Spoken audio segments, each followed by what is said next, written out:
À l'approche de l'Autriche, le 24e jour de l'Odyssée nous transporte dans les airs de Taraspe, en Suisse orientale, dans un subtil mélange culturel, historique, bucolique et forestier. L'exploration rondement menée continue le jalon de la rivière Inn et de cette vallée enchâssée dans la Basse-Engadine, au cœur du canton des Grisons, dans les crins tyroliens.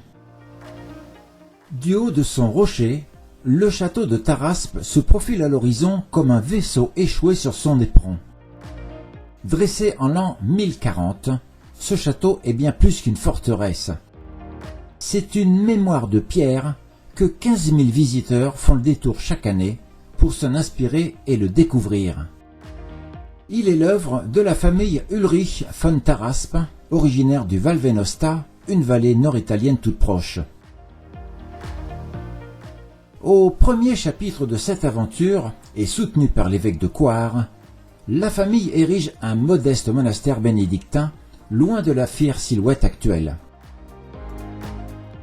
Un siècle plus tard, le diocèse de Coire s'autoproclame propriétaire du monastère, en désaccord avec la famille Ulrich. La colère du neveu Ulrich alors le conduit à assiéger la bâtisse pour déloger les troupes de l'évêque et rendre justice en son nom. Au XIIIe siècle, elle est vendue au comte Albert III de Tyrol, puis à la famille von Matsch, qui en sera propriétaire durant 150 ans. En 1464, Ulrich IX von Matsch cède le château à Sigismond d'Autriche, le régent du comté de Tyrol. Dès lors, Taraspe devient un comté aux couleurs autrichiennes, un changement de bannière qui révolte la Basse-Engadine, où les habitants, rétifs à cette nouvelle autorité, se soulèvent avec virulence. Tandis que les Autrichiens transforment l'ancienne abbaye en forteresse et imposent leur emprise sur la région, les liens entre château et habitants se tendent jusqu'à éclater en affrontements. Lorsque la réforme protestante gagne du terrain, les tensions se ravivent comme les braises sous le vent.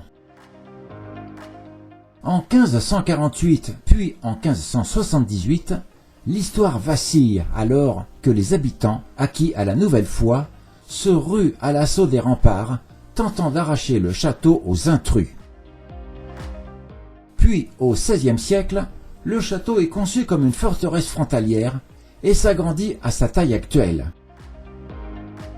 En 1612, le château est pris d'assaut, dévasté et incendié par les Grisons.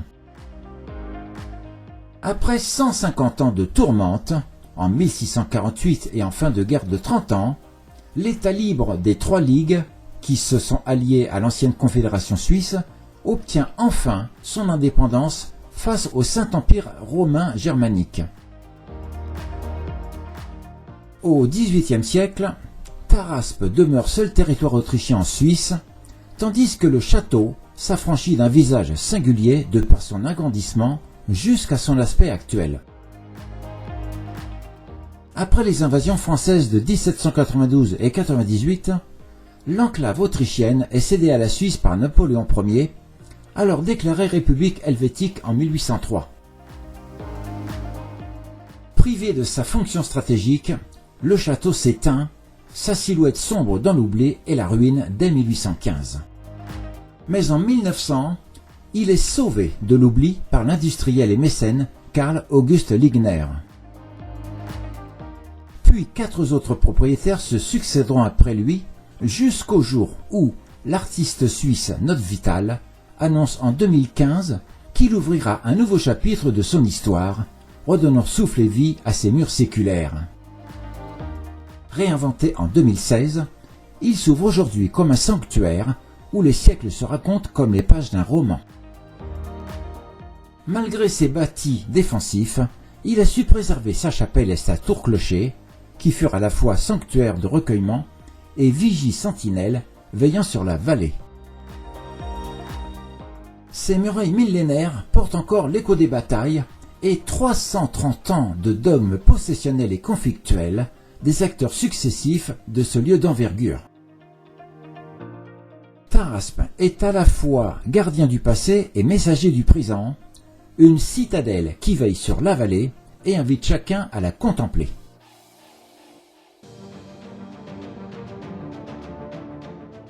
En contrebas, le petit village de Taraspe admire fièrement sa forteresse millénaire à travers l'aspect emblématique de son histoire. Il honore de sa présence, entre pâturage et montagne, que la sérénité vient embrasser.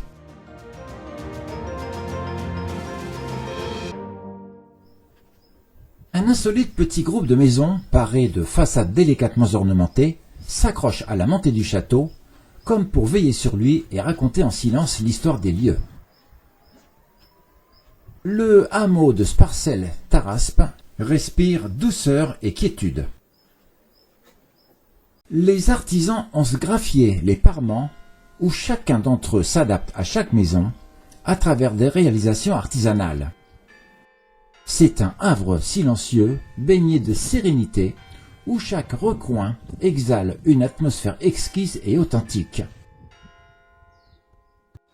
Les jardinières fleuries saillent des balcons, tandis que les bouquets rougeoyants jaillissent de toutes parts. Cette pincée de maisons nichée sur la terrasse de la colline jouit d'un emplacement autrefois privilégié, car proche du château et de ses protections. Il s'épanouissait sur un terrain propice à l'habitat, l'agriculture et l'élevage. Depuis le Moyen Âge, la présence du château a structuré l'installation des hameaux aux alentours, dont Sparcelles, qui reste aujourd'hui l'une des fractions de l'ancienne commune éparse de Taraspe. Ce petit trésor de hameau associé au panorama étourdissant ne laisse personne de marbre.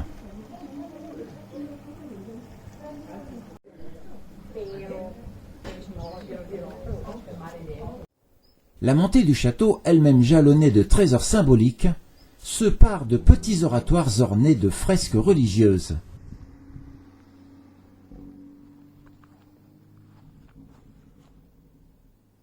Disposés le long de la rampe d'accès, ils offraient aux villageois un lieu de prière, un moment de recueillement et servaient de protection spirituelle pour qui montait vers la forteresse.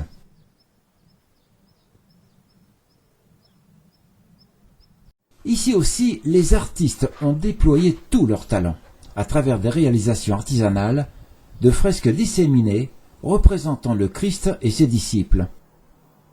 Ces parements baroques de toute beauté rendent hommage aux pionniers créateurs-décorateurs depuis 3 siècles, qui ont signé de leurs griffes l'âme engadinoise, des artistes qui ont exprimé dans la splendeur leur pulsion artistique.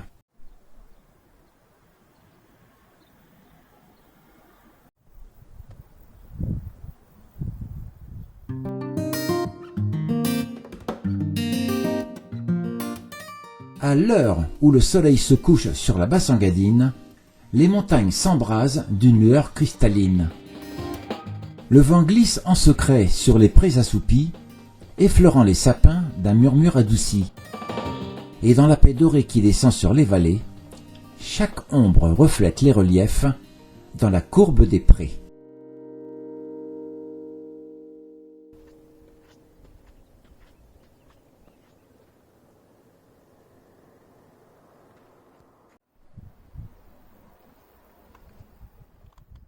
L'hôtel Schweizerhof à Taraspe est ancré dans le charme montagnard de la Basse-Engadine, à proximité de la célèbre forteresse. C'est un refuge accueillant, un lieu d'hospitalité mêlant confort et accueil chaleureux.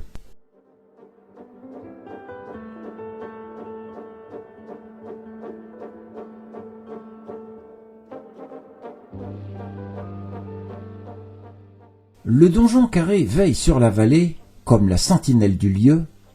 On le remarque dans le paysage, depuis les sentiers brumeux. Posté en bord de route qui mène au château, il scrute le jour qui naît jusqu'au point le plus haut. C'est l'avant-garde immobile d'une citadelle qui elle-même s'incarne d'une histoire rebelle. Et dans le souffle ancien que porte le vent, on entend chanter le murmure des temps.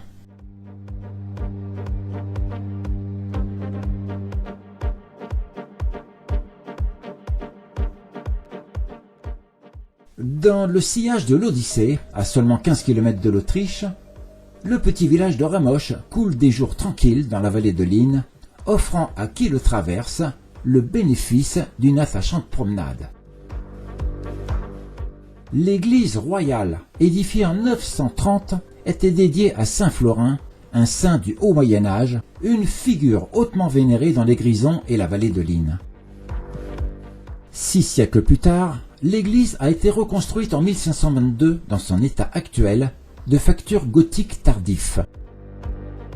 Le clocher que l'on contemple aujourd'hui date de 1926 seulement, rayonnant de couleurs vives là où 46 ans plus tôt, les flammes avaient consumé son ancien frère. Les pastels du clocher, à la fois troublants et fascinants, expriment sur la pierre des écrits gravés en caractères romanches gothiques, mentionnant entre autres la datation et les initiales des charpentiers et maçons qui, de leurs mains, ont restauré ce nouveau clocher.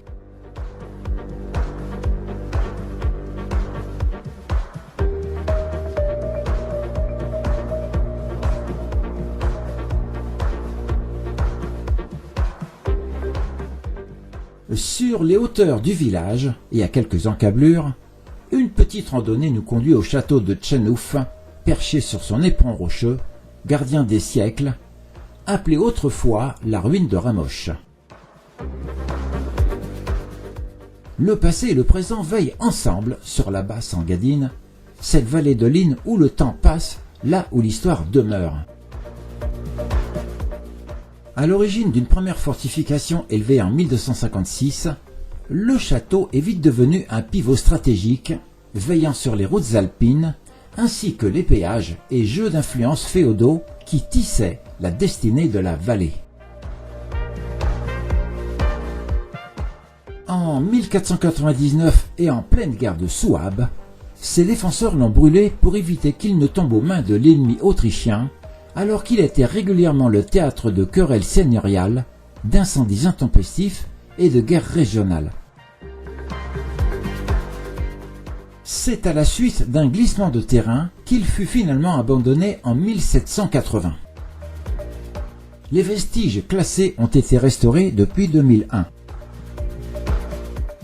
Ce fragment du Moyen-Âge figé dans son cadre idyllique est devenu l'attraction des passionnés d'histoire, de randonnée et de patrimoine médiéval, où chaque pierre respire encore l'écho des siècles.